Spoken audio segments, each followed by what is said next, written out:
اللہم صلی علی محمد وعلی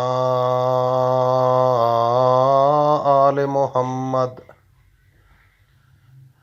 کما صلیت علی ابراہیم وعلی آل ابراہیم انک حمید مجید اللہم بارک علی محمد وعلی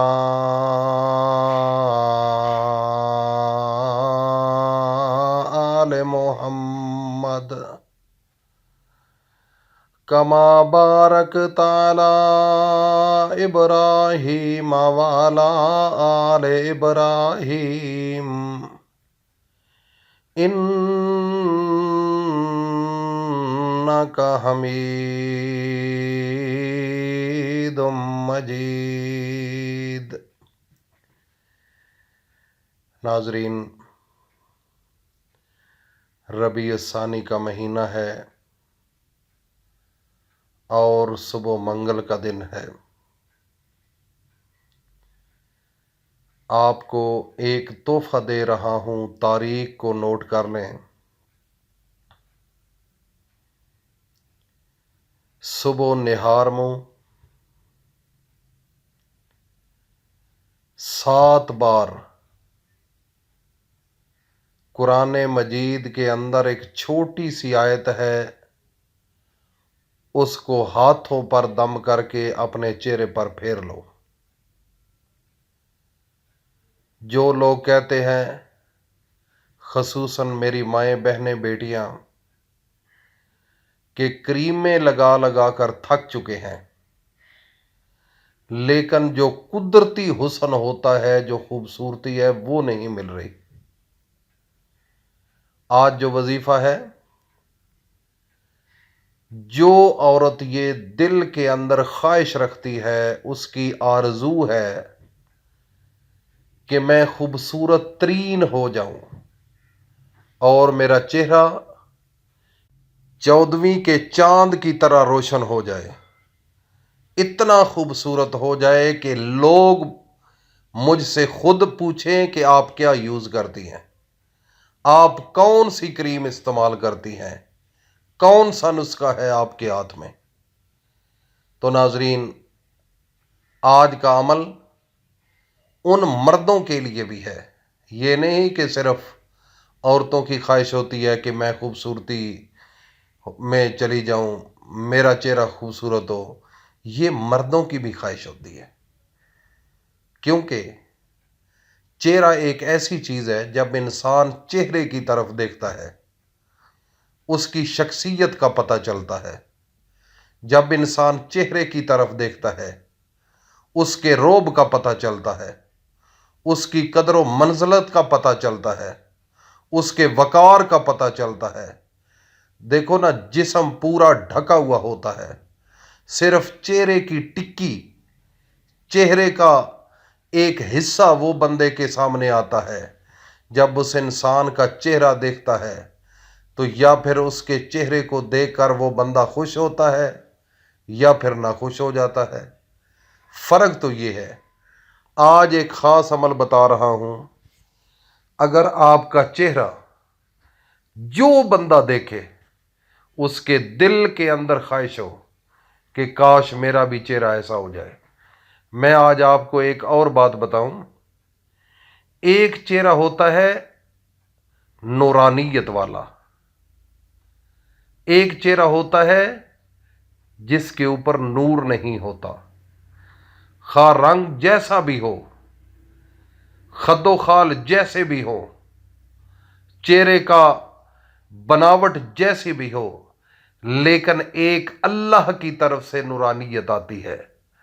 جب وہ نورانیت ہوتی ہے تو دوسرے بندے کا دل کرتا ہے کہ میں اس کا چہرہ دیکھتا رہوں۔ اس کے چہرے پر ایک خوشی ہوتی ہے، ایک رعنائی ہوتی ہے، ایک رونق ہوتی ہے، ایک اس کے چہرے پر مسکراہٹ ہوتی ہے، خوبصورتی ہوتی ہے۔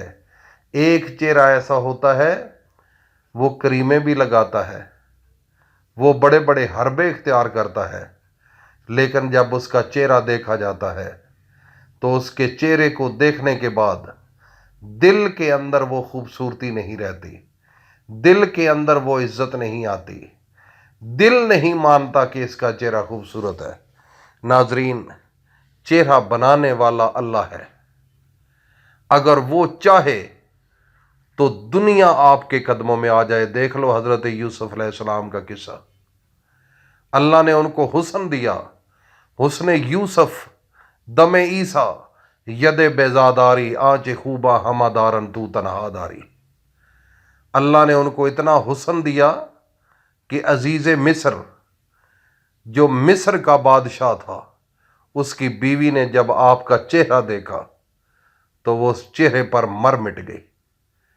اور آپ کو واقعہ پتہ ہوگا، ایک بڑی لمبی تفصیل ہے، اور اس کی سہیلیاں جب انہوں نے حضرت یوسف علیہ السلام کا چہرہ دیکھا تو وہ فروٹ کاٹ رہی تھی، تو آپ کا چہرہ جب دیکھا تو نیچے سے وہ چھری چلا رہی تھی فروٹ کاٹنے کے لیے، ان کی انگلیاں کٹ گئیں، ان کو پتہ بھی نہ چلا۔ اتنا خوبصورت اور پر نور چہرہ، نورانیت والا۔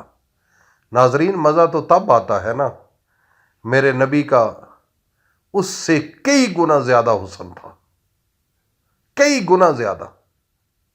ناظرین، آپ اس نبی کے امتی ہیں، تو پھر یہ کریمیں، فیئر اینڈ لولی، اور پتہ نہیں کتنی مارکیٹ میں آ چکی ہے، اسٹیمجلز کے کیا کیا ہے، تو اتنی کریمیں ہیں اور وہ چہرے کو بدنما کر رہی ہیں۔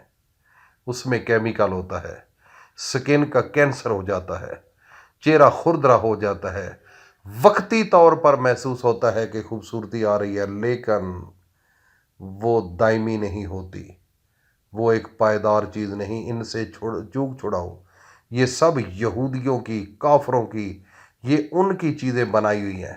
مسلمانوں کا تو زیور یہ نہیں ہے۔ میں آپ کو نسخہ بتاتا ہوں، سن لو۔ صبح نہار منہ اول و آخر 3 بار درود شریف پڑھ کر 7 مرتبہ، 7 مرتبہ ناظرین اپنے نبی حضرت محمد مصطفیٰ پر درود شریف پڑھو، درود ابراہیمی، اور اس کے بعد 3 مرتبہ سورۃ فاتحہ کو پڑھو، اور پھر میرے اللہ کا ایک نام ہے یا وہابو، اس کو 11 دفعہ پڑھو، اور اپنے دائیں ہاتھ پر دم کر کے اپنے چہرے پر پھیر لو صبح نہار منہ۔ اور ایک شرط بتا رہا ہوں، آپ نے 24 گھنٹے باوضو رہنا ہے۔ جب وضو ٹوٹ جائے، تھوڑی دیر کے بعد کام کاج سے فارغ ہوتے ہیں تو وضو میں چلے جاؤ۔ وضو کا پانی آپ کے چہرے پر جب پڑتا ہے تو اس کے اندر میرے اللہ کا ذکر کرتے ہوئے جب وضو کرتے ہو تو وہ جسم کے اجسام میں داخل ہو جاتا ہے، اور اللہ کی طرف سے نورانیت آنا شروع ہو جاتی ہے۔ چند دن کرو، چند دن کرو، اور یہ عمل کرو، دن میں صرف 1 دفعہ صبح نہار منہ۔ صبح اٹھو نماز سے پہلے تو آپ وضو کرو، اذان صبح فجر کی نماز سے پہلے، تو وضو کر کے یہ عمل کرو، انشاءاللہ دنیا آپ سے پوچھے گی کہ بتاؤ کون سی کریم کا استعمال کرتی ہو، تو پھر ان کو بتانا جیسے میں آپ کو بتا رہا ہوں۔ یہ آپ پر میں قرض چھوڑ رہا ہوں، ہر ماں بہن بیٹی پر اور اپنے بھائی پر۔ اللہ پاک عمل کی توفیق عطا فرمائے۔